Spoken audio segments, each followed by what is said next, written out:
Capítulo número 7, EIGRP. En esta oportunidad vamos a repasar un poco de este maravilloso protocolo de enrutamiento propiedad de Cisco y que, bueno, en los últimos años ha sido liberado para poder usarlo en cualquier plataforma. Comencemos. Vamos a cubrir lo que son los fundamentos de IGRP, ¿sí? Recuérdense que es un protocolo, digamos, dentro de la categoría vector distancia, pues bueno, mucho mejor que RIP. A diferencia de RIP, utiliza otro algoritmo, en este caso el dual.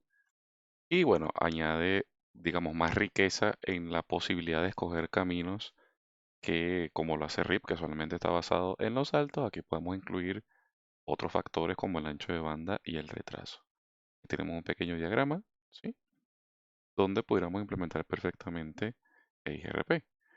Importante que para hacer IGRP hay un número de proceso, o también conocido como número de sistema autónomo. Esto siempre ha sido un debate casi que universal de la forma de escribirlo, pero lo importante es que en routers específicos tendremos que crear un número que es, digamos, el identificador de ese proceso y que para poder compartir información de enrutamiento con otros peers, pues esos otros peers tienen que tener el mismo número.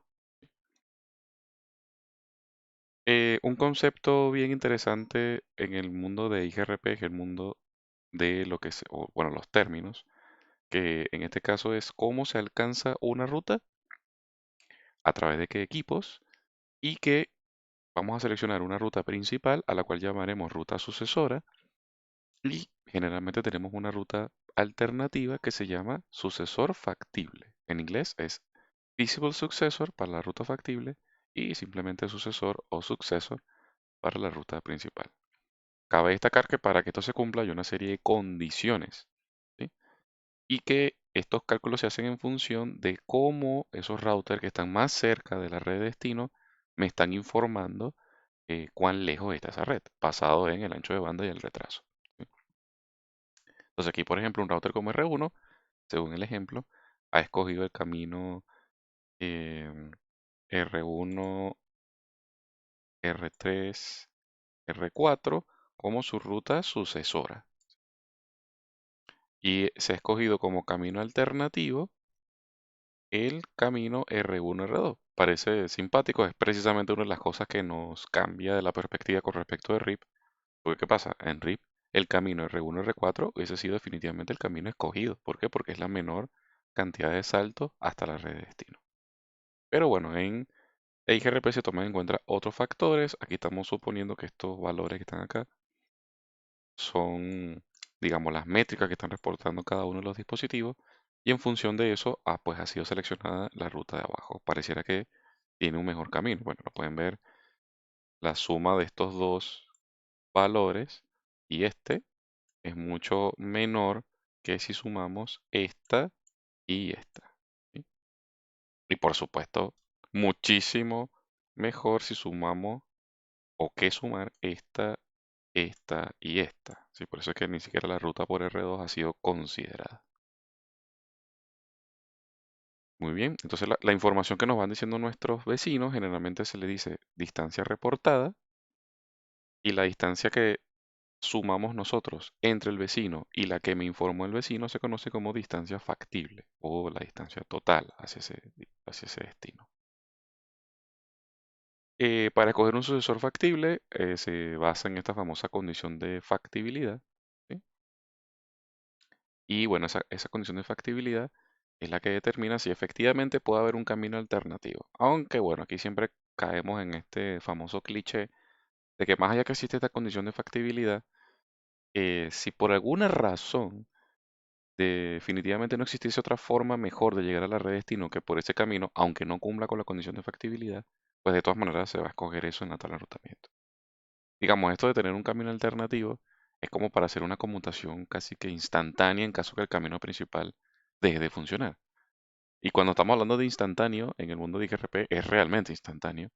En el caso que la ruta principal deje de existir, bueno, inmediatamente asume el rol en la tabla la segunda ruta. Y aunque no se cumpliese la condición de factibilidad, tampoco es que vamos a perder gran cantidad de tiempo en que el router decida tomarla como ruta alternativa, una ruta que no cumpla con la condición de factibilidad. El problema de la condición de factibilidad creo que va más allá cuando estamos hablando en el proceso de selección para rutas de balanceo de carga de distinto costo, es imprescindible que para que forme parte del balanceo de carga se cumpla con la condición de factibilidad. Entonces ahí es donde básicamente puede tener algún impacto esto. La idea, por supuesto, de ampliar los detalles de la condición de factibilidad es haciendo ejercicio mientras estamos en clase, por supuesto. Recuerden que esto es un capítulo de resumen. La tabla de topología, recuerden que en IGRP hay tres tablas: tabla de vecinos, tabla de topología y por supuesto la tabla de enrutamiento. En la tabla de topología vemos la información que ha acumulado este router respecto de todo lo que le dicen sus routers vecinos. El prefijo, los vecinos, las métricas, los valores para calcular esas métricas. Una salida como esta, Show IP IGRP Topology, ahí está, ¿no? Vemos con P porque el protocolo se encuentra, o sea, P es bueno.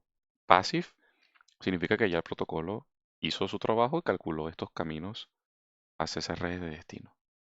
Calculó cuáles son los sucesores, es decir, las rutas óptimas, los caminos óptimos, las distancias factibles, feasible distance, SFD, en la métrica hacia esa red de destino, y vía, bueno, finalmente, por dónde se va a ir para alcanzar esa red de destino.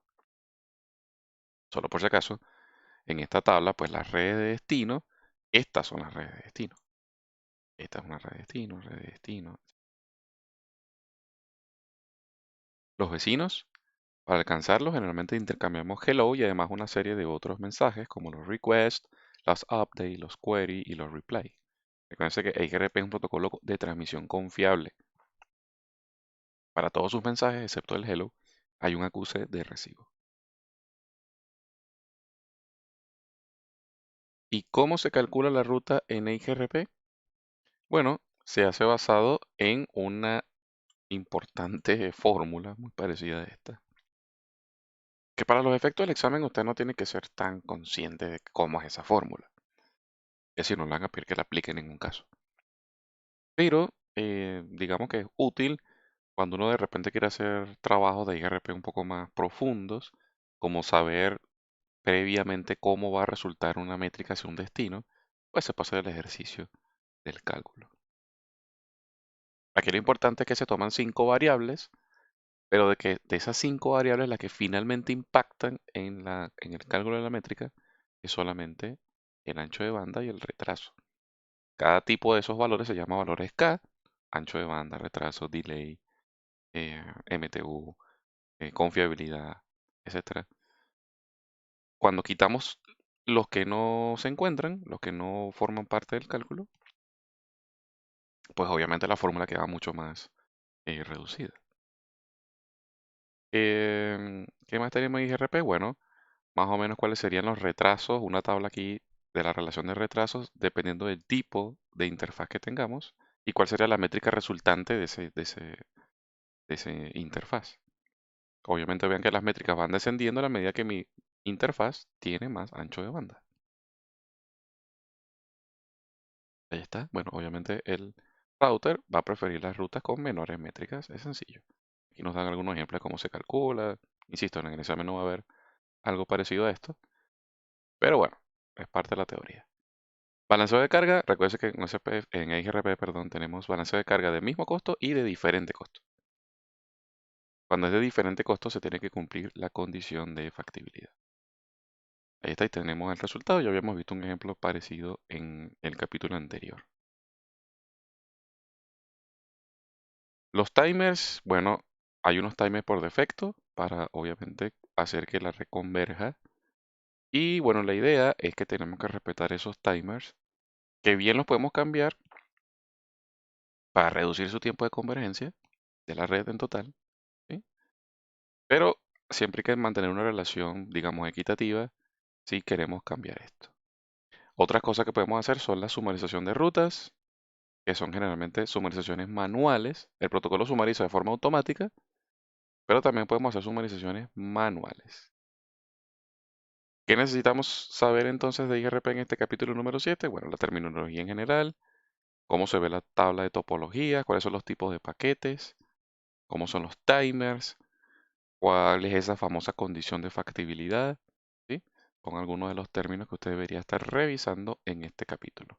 Recuerde que para contactarnos simplemente tiene que tomar en cuenta nuestras redes sociales y así en ellas usted va a poder estar muy pendiente de todos nuestros datos, de todos los cursos que se van a estar presentando.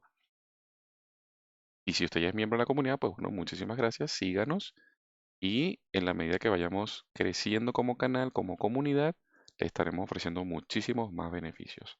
Por lo pronto, me despido y nos vemos en una siguiente oportunidad. Hasta la próxima.